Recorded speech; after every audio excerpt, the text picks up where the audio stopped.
ಡಿಕೆಶಿ ಭೇಟಿ ಬಳಿಕ ಬದಲಾದ್ರ ಮಾಜಿ ಸಚಿವ ರಾಜಣ್ಣ. ಸಚಿವ ಸ್ಥಾನದ ಮೇಲೆ ಕಣ್ಣು. ರಾಜಣ್ಣ ಅಚ್ಚರಿಯ ಹೇಳಿಕೆಯನ್ನು ಕೊಟ್ಟಿದ್ದಾರೆ.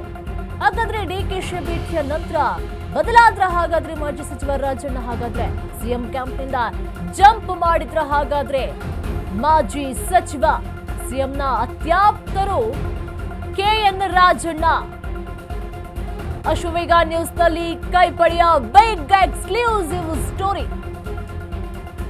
ಹಾಗಾದ್ರೆ ಡಿಕೆಶಿಯ ಭೇಟಿಯ ನಂತರ ಮಾಜಿ ಸಚಿವ ರಾಜಣ್ಣ ಬದಲಾದ್ರ? ಹಾಗಾದ್ರೆ ಸಚಿವ ಸ್ಥಾನದ ಮೇಲೆ ಕಣ್ಣನ್ನಿಟ್ಟಿದ್ದಾರ ರಾಜಣ್ಣ? ಅಚ್ಚರಿಯ ಹೇಳಿಕೆಯನ್ನು ಕೊಡ್ತಾ ಇದ್ದಾರೆ. ಸಿಎಂ ಕ್ಯಾಂಪ್ನಿಂದ ಜಂಪ್ ಮಾಡಿದ್ರ? ಹಾಗಾದ್ರೆ ಮಾಜಿ ಸಚಿವ ಒಂದೇ ಒಂದು ಹೇಳಿಕೆ ಕೈನಲ್ಲಿ ಹಲವು ಲೆಕ್ಕಾಚಾರವನ್ನೇ ಹಾಕುವಂತೆ ಮಾಡ್ತಾ ಇದೆ. ಅಶ್ವವೇಗ ನ್ಯೂಸ್ ನಲ್ಲಿ ಕೈಪಡೆಯ ಬಿಗ್ ಎಕ್ಸ್ಕ್ಲೂಸಿವ್ ಸ್ಟೋರಿಯನ್ನ ನೋಡ್ತಾ ಇದ್ದಾರ. ಮೊನ್ನೆ ಕೂಡ ಡಿಕೆಶಿ ವಾರದಲ್ಲಿ 2 ಬಾರಿ ಮೀಟ್ ಮಾಡಿದ್ರು. ಅದಾದ್ಮೇಲೂ ಕೂಡ ಒಂದು ಸ್ಫೋಟಕ ಹೇಳಿಕೆಯನ್ನ ಕೊಡ್ತಾರೆ. ಇಲ್ಲ, ಸಿದ್ದರಾಮಯ್ಯನವರು ಇರಬೇಕು, ಸಿದ್ದರಾಮಯ್ಯ ಇಲ್ಲ ಅಂತ ಹೇಳಿದ್ರೆ ಈ ಕಾಂಗ್ರೆಸ್ ಪಕ್ಷದ ಬೆಳವಣಿಗೆ ಆಗೋದಕ್ಕೆ ಸಾಧ್ಯ ಇಲ್ಲ ಎನ್ನುವಂತ ಮಾತನ್ನು ಕೂಡ ಹೇಳಿದ್ರು. ಮತ್ತೆ ಪರ್ಸನಲ್ ಆಗಿ ಸಿಎಂನ ಕೂಡ ಮೀಟ್ ಮಾಡಿದ್ರು. ಆದ್ರೆ ಡಿಕೆಶಿ ಅವರು ಮೀಟ್ ಮಾಡಿದ್ದು ಬಹಳ ಕುತೂಹಲವನ್ನ ಕೆರಳಿಸ್ತಾ ಇತ್ತು. ಅದು ಒಂದಲ್ಲ, ವಾರದಲ್ಲಿ 2 ಬಾರಿ ಮೀಟ್ ಮಾಡಿದ್ರು. ಹಾಗಾದ್ರೆ ಡಿಕೆಶಿ ಅವರನ್ನ ಮೀಟ್ ಮಾಡಿ ಆದ್ಮೇಲೆ ಕೆಎನ್ ರಾಜಣ್ಣ ಏನಾದ್ರು ಬದಲಾದ್ರ? ಹಾಗಾದ್ರೆ ರಾಜಣ್ಣ ನಡೆಯೇ ನಿಗೂಢವಾಗಿದೆ. ಡಿಕೆಶಿ ಭೇಟಿ ಬಳಿಕ ಬದಲಾದ್ರ? ಹಾಗಾದ್ರೆ ಮಾಜಿ ಸಚಿವ ರಾಜಣ್ಣ. ರಾಜಕೀಯದಲ್ಲಿ ಕುರ್ಚಿ ಕ್ರಾಂತಿಗಳು, ಒಬ್ಬೊಬ್ಬರ ಹೇಳಿಕೆಗಳು ಕೂಡ ಬಹಳ ಸದ್ದನ್ನ ಮಾಡ್ತಾ ಇದೆ. ಆದ್ರೆ ಹೈಕಮಾಂಡ್ ಕಡೆಗೆ ಬೊಟ್ಟನ್ನು ಮಾಡಿ ತೋರಿಸ್ತಾ ಇದ್ದಾರೆ. ಎಲ್ಲವನ್ನು ಕೂಡ ಹೈಕಮಾಂಡ್ ಸರಿ ಮಾಡುತ್ತೆ ಅಂತ ಹೇಳಿ. ಆದ್ರೆ ಹೈಕಮಾಂಡ್ ನ ವರಿಷ್ಠರು ಹೇಳ್ತಾ ಇದ್ದಾರೆ, ಮಾತಿಗೂ ಹೈಕಮಾಂಡ್ ಅಂತ ಹೇಳ್ತಾ ಇದ್ದಾರೆ.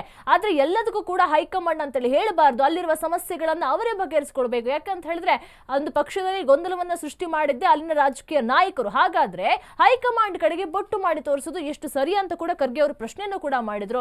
ಈಗ ನೋಡಿದ್ರೆ ಮತ್ತೆ ರಾಜಣ್ಣ ಅವರು ಅಚ್ಚರಿಯ ಹೇಳಿಕೆಯನ್ನು ಕೂಡ ಕೊಟ್ಟಿದ್ದಾರೆ. ಹಾಗಾದ್ರೆ ಸಚಿವ ಸ್ಥಾನದ ಮೇಲೆ ಕಣ್ಣನ್ನ ಇಟ್ಟಿದ್ದಾರೆ. ಸಿಎಂ ಕ್ಯಾಂಪ್ನಿಂದ ಜಂಪ್ ಮಾಡಿದ್ರೆ? ಹಾಗೆ ಜಂಪ್ ಮಾಡೋದಕ್ಕೆ ಸಾಧ್ಯ ಇಲ್ಲ ಅನ್ಸುತ್ತೆ. ಯಾಕೆ ಅಂತ ಹೇಳಿದ್ರೆ ಸಿಎಂ ಮತ್ತೆ ಇವರು ಬಹಳ ಅತ್ಯಾಪ್ತರು. ಏನೇ ಸಮಸ್ಯೆಗಳಾಗಿರ್ಬೋದು, ಏನೇ ವಿಷಯಗಳಾಗಿರ್ಬೋದು, ಚರ್ಚೆಯನ್ನ ಮಾಡ್ತಾಳೆ. ಬಲು ಅತ್ಯಾಪ್ತರು. ರಾಜಕಾರಣದಲ್ಲಿ ಹೊಂದಿಕೊಳ್ಳುವಂತಹ ಸ್ವಭಾವ ಬೇಕು. ತುಮಕೂರಿನಲ್ಲಿ ಮಾಜಿ ಸಚಿವ ಕೆಎನ್ ರಾಜಣ್ಣ ಹೇಳಿಕೆಯನ್ನು ಕೊಟ್ಟಿದ್ದಾರೆ. ಸಚಿವ ಸಂಪುಟಕ್ಕೆ ಸೇರಲ್ಲ ಅಂತ ನಾನು ಹೇಳಲಿಲ್ಲ. ನಾನು ಕೂಡ ಸಚಿವ ಸ್ಥಾನದ ನಿರೀಕ್ಷೆಯಲ್ಲಿದ್ದೇನೆ. ಎಲ್ಲರನ್ನೂ ಡಿಕೆ ಶಿವಕುಮಾರ್ ಭೇಟಿ ಆಗ್ತಾ ಇದ್ದಾರೆ. ಡಿಕೆಶಿ ಜೊತೆ ಸ್ಥಳೀಯ ಚುನಾವಣೆ ಬಗ್ಗೆ ಚರ್ಚೆಯನ್ನ ಮಾಡಿದ್ದೇನೆ ಹೇಳ್ತಾ ಇದ್ರೆ ನೋಡಿ. ಡಿಕೆಶಿ ಜೊತೆ ಸ್ಥಳೀಯ ಚರ್ಚೆಯನ್ನ ಮಾಡಿದ್ದೇನೆ ಅನ್ನುವಂಥ ಮಾತನ್ನು ಕೂಡ ಹೇಳ್ತಾ ಇದ್ದಾರೆ. ನಾನು ಕೂಡ ಸಚಿವ ಸ್ಥಾನದ ಆಕಾಂಕ್ಷಿ ಎನ್ನುವಂಥ ಮಾತನ್ನು ಕೂಡ ಹೇಳ್ತಾ ಇದ್ದಾರೆ.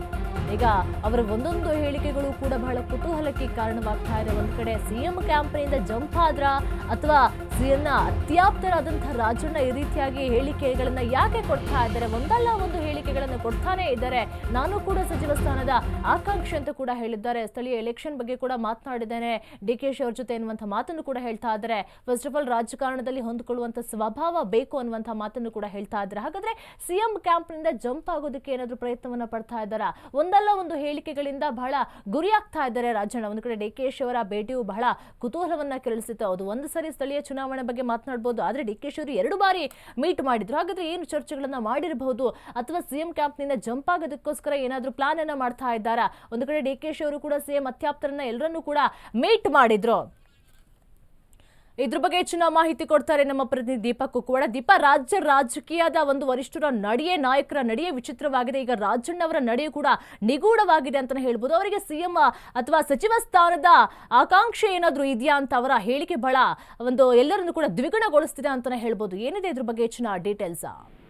ನಿರೀಕ್ಷಾ ಅವರು ಸಚಿವ ಸಂಪುಟವನ್ನ ಪುನರ್ ಸೇರೋದಿಕ್ಕೆ ಒಂದಿಷ್ಟು ಪ್ರಯತ್ನಗಳನ್ನ ಮಾಡ್ತಿದ್ದಾರೆ. ಹಾಗಾಗಿಯೇ ರಾಹುಲ್ ಗಾಂಧಿ ಅವರಿಗೂ ಕೂಡ ಪತ್ರಗಳನ್ನ ಬರೆದಿದ್ರು. ಅದರ ಬೆನ್ನಲ್ಲೇ ಡಿಕೆಶಿ ಇತ್ತೀಚೆಗೆ 2 ಬಾರಿ ಭೇಟಿಯಾದಂತಹ ಸಂದರ್ಭದಲ್ಲಿ ಸ್ಥಳೀಯ ಚುನಾವಣೆ ಜೊತೆಗೆ ಮುಂಬರುವಂತಹ ನಾಯಕತ್ವ ಬದಲಾವಣೆ ಅನ್ನುವಂತಹ ಸಂದರ್ಭದಲ್ಲಿ ತನಗೆ ಒಂದು ರೀತಿಯಾದಂತಹ ಸಪೋರ್ಟ್ ಮಾಡಿ ಅನ್ನುವಂತಹ ನಿಟ್ಟಿನಲ್ಲೂ ಕೂಡ ಚರ್ಚೆ ಮಾಡಿದ್ರು ಅನ್ನುವಂತಹದ್ದು ರಾಜಕೀಯ ವಲಯದಲ್ಲಿ ಕೇಳಿ ಬಂದಿರುವಂತ ಮಾತು. ಇದರ ಜೊತೆಗೆ ಅವರು ಕೂಡ ಡಿಮ್ಯಾಂಡ್ ಇಟ್ಟಿರ್ಬೋದು, ನೀವು ಕೂಡ ಹೇಳಿ ನಾನು ಸಚಿವಾಕಾಂಕ್ಷಿ ಇದ್ದೇನೆ. ಯಾಕಂದ್ರೆ ಪುನರ್ರಚನೆ ಮಾಡುವಂತಹ ಸಂದರ್ಭದಲ್ಲಿ ನನ್ನ ಹೇಳಿಕೆಗಳನ್ನ ತಪ್ಪಾಗಿದ್ದಕ್ಕೆ ನನ್ನನ್ನು ವಜಾ ಮಾಡಲಾಗಿತ್ತು. ಹಾಗಾಗಿ ಇವರನ್ನ ಸೇರಿಸ್ಕೊಳ್ಬಹುದು ಅನ್ನುವಂತಹದ್ದನ್ನ ನೀವು ಹೇಳಿ ಅನ್ನುವಂತಹ ಮಾತುಕತೆ ಕೂಡ ಆಗಿರಬಹುದು ಅನ್ನುವಂತಹದ್ದಿದೆ. ಯಾಕಂದ್ರೆ ಅವರು ಕೂಡ ಸಚಿವಾಕಾಂಕ್ಷಿ ಆಗಿರೋದ್ರಿಂದ, ಜೊತೆಗೆ ಯಾವುದೇ ಭ್ರಷ್ಟಾಚಾರ ಆರೋಪದಲ್ಲಿ ಅವರು ಆಚೆ ಹೋಗಿರ್ಲಿಲ್ಲ. ಹೈಕಮಾಂಡ್ ವಿರುದ್ಧ ಮಾತನಾಡಿದ್ರು ವೋಟ್ ಚೋರಿ ಬಗ್ಗೆ ಅನ್ನುವಂತಹ ನಿಟ್ಟಿನಲ್ಲಿ ಅವರು ಆಚೆ ಹೋಗಿದ್ದಂತಹದ್ದು. ಇದರ ಜೊತೆಗೆ ಅವರು ಕೂಡ ನೀಡಿರುವಂತಹ ಒಂದು ಹೇಳಿಕೆ ಇದೀಗ ದೊಡ್ಡ ಮಟ್ಟಿಗೆ ಚರ್ಚೆಗೆ ಕಾರಣ ಆಗಿದೆ. ರಾಜಕಾರಣದಲ್ಲಿ ಹೊಂದಿಕೊಳ್ಳುವಂತಹ ಸ್ವಭಾವ ತುಂಬಾ ಮುಖ್ಯವಾಗುತ್ತೆ. ಸಚಿವ ಸಂಪುಟಕ್ಕೆ ಸೇರಲ್ಲ ಅನ್ನೋದೇನಿಲ್ಲ, ಆದ್ರೆ ಹೈಕಮಾಂಡ್ ಅದಕ್ಕೆ ಹೋಗ್ಬೇಕಾಗುತ್ತೆ. ನಾನು ಕೂಡ ಸಚಿವ ಸ್ಥಾನದ ನಿರೀಕ್ಷೆಯಲ್ಲಿದ್ದೇನೆ ಅನ್ನುವಂತಹದ್ದು. ಜೊತೆಗೆ ಡಿ.ಕೆ. ಶಿವಕುಮಾರ್ ಅವರು ಕೂಡ ಅವರ ವಿಚಾರವಾಗೂ ಕೂಡ ಒಂದಿಷ್ಟು ಸಾಫ್ಟ್ ಕಾರ್ನರ್ ಅನ್ನುವಂತಹ ರೀತಿಯಲ್ಲಿ ಮಾತನಾಡಿರುವಂತಹದ್ದು. ಸದ್ಯಕ್ಕೆ ರಾಜ್ಯ ರಾಜಕಾರಣ ಆಗಿರುವುದು ಅಥವಾ ಓವರ್ ಆಲ್ ರಾಜಕೀಯ ಯಾವತ್ತೂ ನಿಂತ ನೀರಾಗಿರೋದಿಲ್ಲ. ಒಂದಿಷ್ಟು ಬೆಳವಣಿಗೆಗಳು ಅಂದ್ರೆ ಕಾಲಕ್ಕೆ ತಕ್ಕಂತೆ ಬದಲಾಗುವಂತಹ ಬೆಳವಣಿಗೆಗಳಲ್ಲಿ ಯಾರು ಏನ್ ಬೇಕಾದ್ರೂ ಆಗಬಹುದು ಅನ್ನುವಂತಹದ್ದು ಅನೇಕ ಸಂದರ್ಭಗಳಲ್ಲಿ ಇಡೀ ರಾಜ್ಯದ ಜನತೆ, ದೇಶದ ಜನತೆ ನೋಡಿರ್ತಾರೆ. ಹಾಗಾಗಿ ಸಚಿವ ಸಂಪುಟಕ್ಕೆ ಮತ್ತೆ ರಾಜಣ್ಣ ಬರೋದಿಲ್ಲ ಅಂತಾನೂ ಹೇಳೋಕ್ಕಾಗಲ್ಲ, ಬರ್ತಾರೆ ಅನ್ನುವಂತಹದ್ದು ಕೂಡ ಹೇಳೋಕ್ಕಾಗೋದಿಲ್ಲ.